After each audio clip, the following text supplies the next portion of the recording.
আসসালামু আলাইকুম। সবাই কেমন আছেন?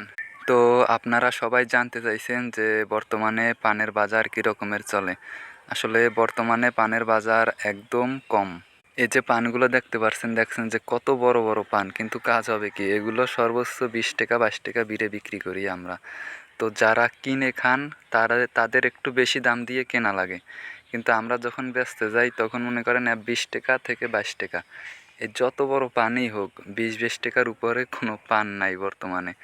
কারণ প্রচুর বৃষ্টি, পানও ফুটে বেশি আর বাজারে পান ওঠে বেশি, যার কারণে দামও কম হয়। তো দয়া করে সবাই একটু চ্যানেলটা সাবস্ক্রাইব করে নেবেন। এই লতাগুলো অনেক বড় ছিল, কিন্তু এগুলো কিছুদিন আগে ছোট করে দেওয়া হয়েছে। কারণ এগুলো বেশি বড় হইলে আবার লতায় সমস্যা হয়, আবার পানও ছোট হয়, তার জন্য এগুলোরে ছোট করে দেওয়া হয়েছে। তো বর্তমানে কিন্তু বাজার ভাই একদমই খুবই কম। যারা পান কিনে খান তারা একটু ভালোভাবে কিনবেন। কারণ আপনাদের কাছ থেকে বেশি রাখে, কিন্তু আমাদের আমাদের কাছ থেকে তারা একদম কম দামে কিনে নেয়।